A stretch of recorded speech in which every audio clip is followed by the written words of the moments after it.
संविधान दिवस आज देश भर में मनाया जा रहा है। राष्ट्रपति ने वीडियो कॉन्फ्रेंस के माध्यम से लोगों को संविधान की प्रस्तावना का पाठ पढ़ाया।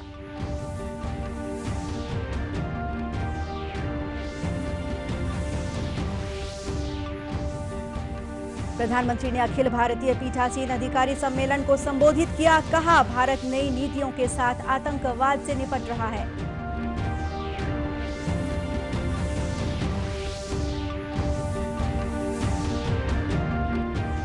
छत्तीसगढ़ में कोरोना मरीजों की संख्या 2,29,000 के पार। संक्रमण से बचाव के लिए लोगों से दिशा निर्देशों का पालन करने की जा रही है अपील।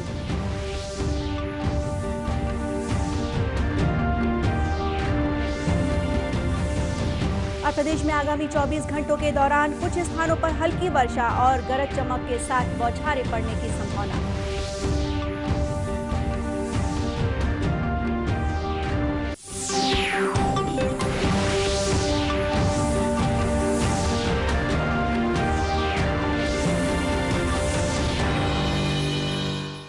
नमस्कार, आप देख रहे हैं दूरदर्शन समाचार। मैं हूं गोपा सान्याल। अब समाचार विस्तार से। राष्ट्र आज संविधान दिवस मना रहा है। इस अवसर पर रामनाथ कोविंद ने भारत के संविधान की प्रस्तावना का पाठ पढ़ाया। उन्होंने राष्ट्रपति भवन से प्रस्तावना का पाठ कराया, जिसे दूरदर्शन द्वारा प्रसारित किया गया और इसमें देश के विभिन्न भागों से लोग शामिल हुए। इसका गुजरात के केवड़िया से भी सीधा प्रसारण किया गया, जहां अखिल भारतीय पीठासीन अधिकारियों के 80वें सम्मेलन में भाग ले रहे अधिकारियों ने राष्ट्रपति के साथ पाठ किया।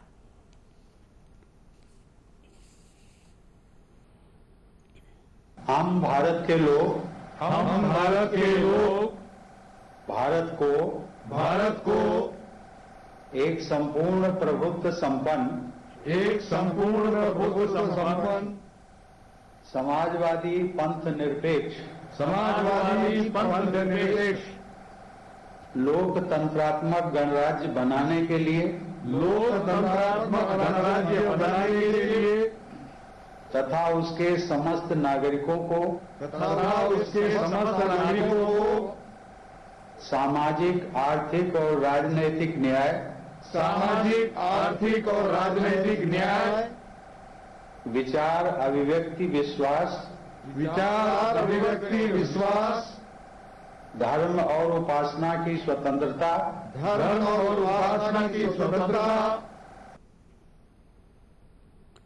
संविधान सभा द्वारा भारतीय संविधान को अंगीकृत करने के अवसर पर यह दिन पूरे देश में संविधान दिवस के रूप में मनाया जाता है। यह दिन राष्ट्रीय कानून दिवस के रूप में भी मनाया जाता है। देश के वर्तमान संविधान 26 नवंबर 1949 को संविधान सभा द्वारा अंगीकृत करने के बाद इसे 26 जनवरी 1950 में लागू किया गया। संविधान प्रारूप समिति के अध्यक्ष के रूप में डॉक्टर भीमराव अंबेडकर की महत्वपूर्ण भूमिका को नमन करने के लिए वर्ष 2015 में सरकार ने पहली बार यह दिवस मनाने का निर्णय लिया।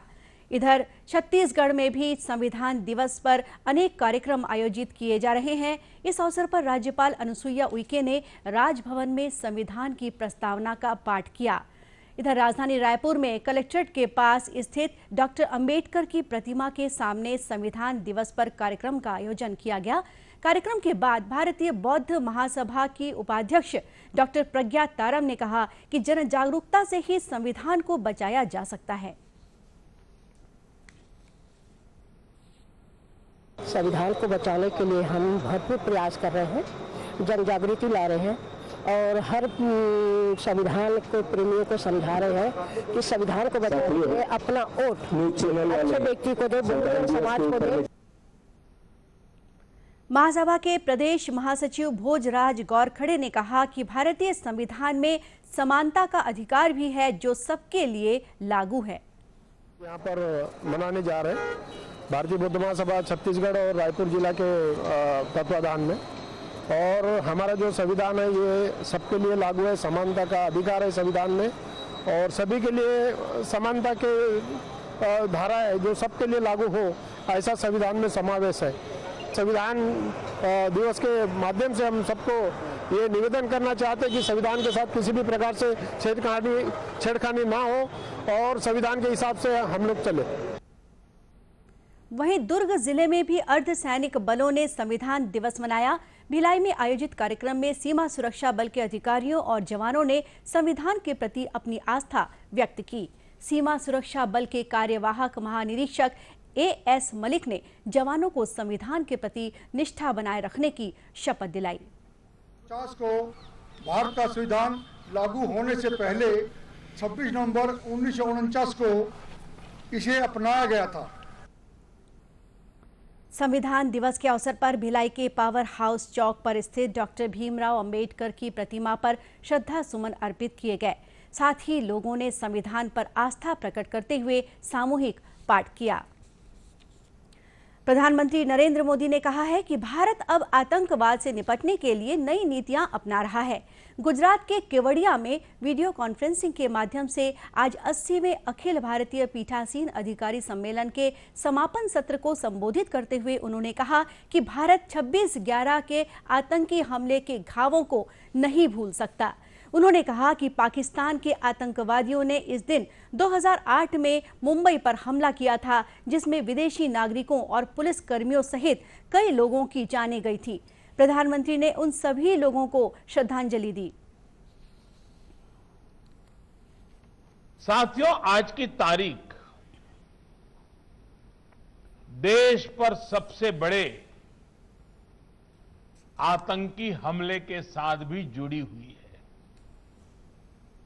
2008 में पाकिस्तान से आए, पाकिस्तान से भेजे गए आतंकियों ने मुंबई पर धावा बोल दिया था।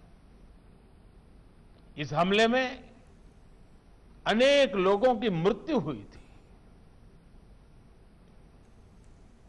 अनेक देशों के लोग मारे गए थे। मैं मुंबई हमले में मारे गए सभी लोगों को अपनी श्रद्धांजलि अर्पित करता हूं। इस हमले में हमारे पुलिस बल के कई जाबाज शहीद हुए थे, मैं उन्हें भी नमन करता हूं। मुंबई हमले के जख्म भारत भूल नहीं सकता। अब आज का भारत नई नीति, नई रीति के साथ आतंकवाद का मुकाबला कर रहा है।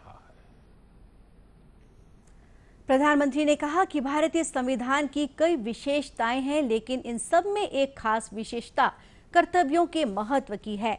गांधी जी मानते थे कि अधिकारों और कर्तव्यों के बीच घनिष्ठ संबंध है, इसलिए जब हम अपने कर्तव्यों का पालन करेंगे तो अधिकार स्वतः ही सुरक्षित हो जाएंगे। वरिष्ठ सुरक्षा सलाहकार के विजय कुमार 2 दिवसीय बस्तर प्रवास पर हैं। इस दौरान उन्होंने सुकमा में बस्तर संभाग के पुलिस अधीक्षकों और सीआरपीएफ के अधिकारियों के साथ समीक्षा बैठक की। साथ ही सुरक्षा बल के अधिकारियों और जवानों से भी मुलाकात कर चर्चा की। वरिष्ठ सुरक्षा सलाहकार ने अधिकारियों से बस्तर में माओवाद के उन्मूलन के लिए चलाए जा रहे अभियान और विकास कार्यों के संबंध में भी जानकारी ली। इसके बाद श्री कुमार बीजापुर पहुंचे और वहां उन्होंने सीआरपीएफ और राज्य पुलिस के अधिकारियों के साथ माओवाद विरोधी अभियान के बारे में विस्तार पूर्वक चर्चा की। उन्होंने अभियान के दौरान आपसी समन्वय बनाए रखने और अभियान में तेजी लाने पर भी जोर दिया। वरिष्ठ सुरक्षा सलाहकार ने जिले में तैनात सुरक्षा बल के जवानों से मुलाकात कर उनकी समस्याएं सुनी और उसके समाधान के लिए अधिकारियों को आवश्यक निर्देश दिए। खबरों का सिलसिला आगे भी जारी रखेंगे। फिलहाल वक्त है एक छोटे से ब्रेक का।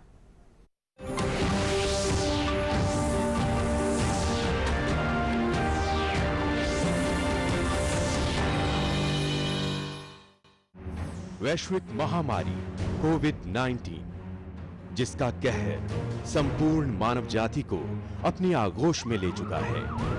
टीका या दवाई उपलब्ध होने तक महामारी के खिलाफ मानवता की जंग जारी है। अब जब अनलॉक 5 के तहत लगभग सारा देश खुल गया है, तब और भी आवश्यक है कि हम सतर्क रहें। ऐसे में सबसे जरूरी है समझदारी और बचाव।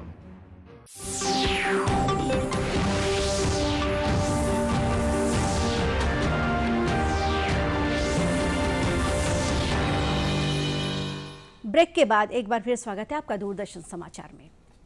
छत्तीसगढ़ में कोरोना संक्रमित मरीजों की संख्या 2,29,000 के पार हो गई है।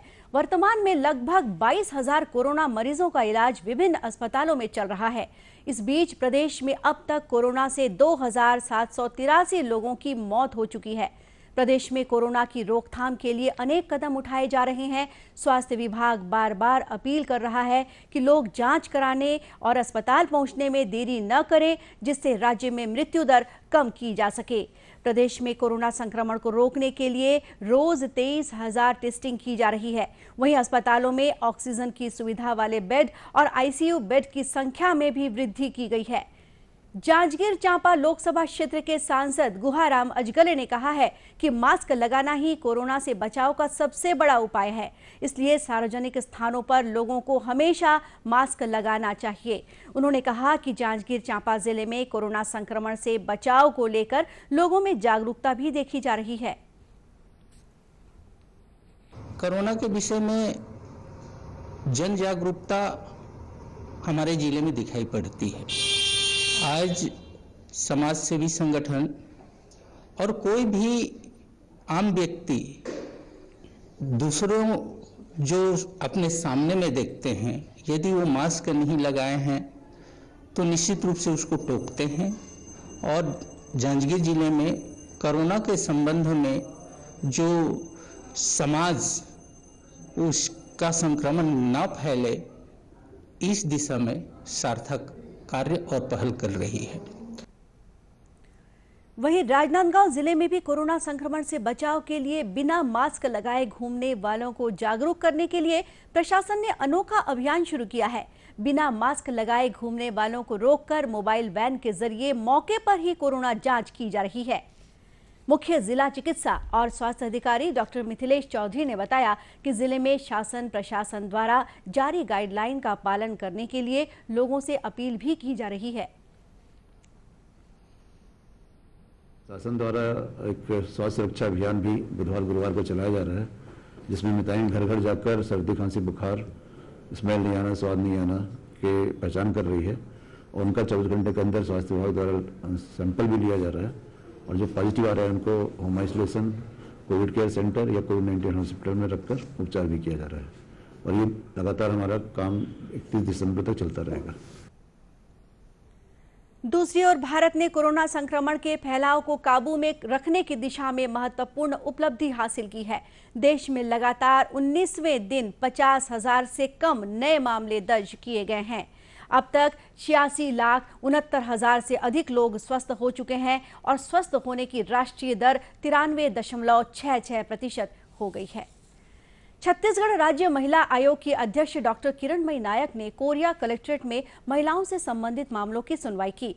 इस मौके पर डॉक्टर नायक ने कहा कि प्रदेश में महिलाओं की जागरूकता के लिए जल्द ही विशेष कार्यक्रम किए जाएंगे। उन्होंने महिलाओं से अपील की कि वे प्रताड़ना से संबंधित शिकायतें महिला आयोग की वेबसाइट या डाक के माध्यम से कर सकती हैं। महिलाओं को अपने किसी भी मामले के लिए सर्वप्रथम यदि वो वर्क प्लेस पर कोई शोषण का है तो अपने विभागीय उच्चाधिकारी को शिकायत करनी चाहिए, लिखित में प्रॉपर शिकायत करनी चाहिए। यदि पुलिस थाने से संबंधित है तो पुलिस थाने में कार्रवाई के लिए आवेदन देना चाहिए। फिर यदि ये दोनों अधिकारी काम नहीं करते हैं तो महिला आयोग में वो शिकायत भेज सकती हैं। शिकायत ऑनलाइन भेज सकते हैं, सीजी महिला आयोग की वेबसाइट है उसमें, या फिर चिट्ठी बना करके हमको पोस्ट भी कर सकते हैं। इस दौरान 20 मामलों की सुनवाई की गई, जिसमें से 13 मामलों का मौके पर ही निराकरण कर लिया गया। और अब मौसम। प्रदेश में आगामी 24 घंटों के दौरान कुछ स्थानों पर हल्की वर्षा और गरज चमक के साथ बौछारें पड़ने की संभावना है। मौसम विभाग के मुताबिक चक्रवात निवार का असर छत्तीसगढ़ में भी देखने को मिल रहा है। इसके प्रभाव से राजधानी रायपुर सहित प्रदेश भर में आज दिन भर आसमान में बादल छाए रहे। वहीं प्रदेश के सभी संभागों के तापमान में विशेष बदलाव नहीं हुआ है।